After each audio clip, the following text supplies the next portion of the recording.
Hey, what's going on, guys? The Horror Man back with the next review of the Terror in the Aisles challenge. This time, Jason and I watched Friday the 13th, Part 3.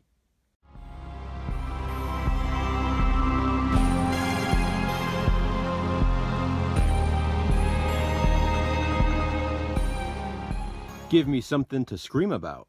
Friday the 13th, Part 3 is a 1982 horror film directed by Steve Miner, and it's featured in Terror in the Aisles. This is the infamous sequel when Jason gets his hockey mask. At one time, this was my favorite entry in the franchise, but that now belongs to Friday the 13th, Part 2, the greatest 80s slasher film, period. Friday the 13th, Part 3 picks up right where that one left off. And if I'm being honest, the opening of this sequel is probably my favorite in the series. I just love Harold's little markets and that whole area with the clotheslines, and the way Jason stalks him and his wife.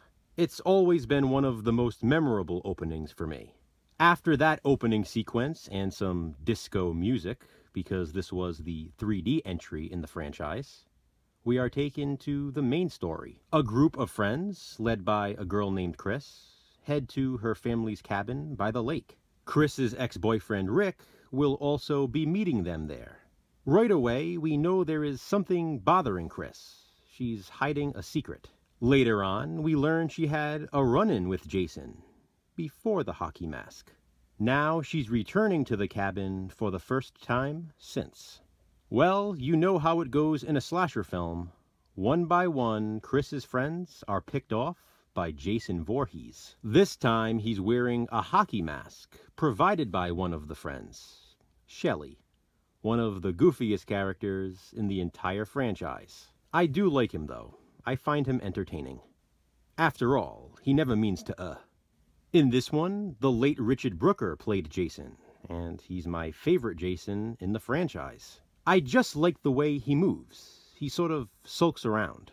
Sometimes he walks, and sometimes he runs, wildly. One of my favorite scenes is after he kills Vera with the harpoon gun, he just drops it and walks off nonchalantly. It looks like a mic drop moment. Most people think of summer camp when they think of Friday the 13th, but this one doesn't feature a summer camp. It's just a group of friends hanging out at a cabin by the lake. It's funny, because when you look at the entire franchise, many of the movies don't feature Camp Crystal Lake at all. This was the first sequel not to feature the camp. You can very much tell this movie was made to be a 3D film. A lot of objects come toward the viewer on screen. The disco music definitely fits that theme, like I mentioned. And the characters in this one may be the silliest and cheesiest in the franchise. I still love it though. It's so much fun. This is like comfort food. Strange, I know, but it really is. So many of the movies in this franchise are like comfort food to me.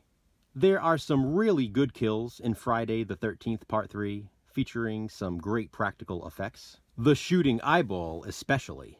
We get some gratuitous nudity in an obligatory shower scene.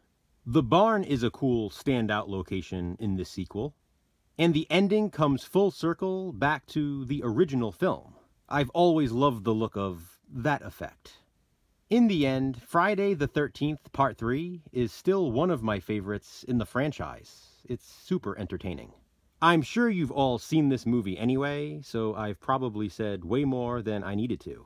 I'm sure that's also the case with my relatable recommendation, but I'm going with it anyway. Friday the 13th. The final chapter. We all know this wasn't the final chapter. It's Part 4 in the franchise, and the follow-up to Friday the 13th, Part 3. And just like how Part 3 started where Part 2 ended, the final chapter continues where Part 3 left off. This sequel was our first introduction to Tommy Jarvis, played by Corey Feldman. He became a significant character for the future of the franchise. Friday the 13th, the final chapter, like Part 2 and Part 3, is one of my favorite slasher sequels. This is also one of my favorite VHS covers of all time. As a matter of fact, I love the cover of this tape as well. Have you seen Friday the 13th Part 3? I'm sure you have. What do you think of it? Comment below and let me know. And please be sure to check out Jason's review. We'll give you something to scream about. Another review for the Terror in the Aisles challenge is coming soon. Until then, thanks for watching, guys. Hit that thumbs up and, be kind, subscribe.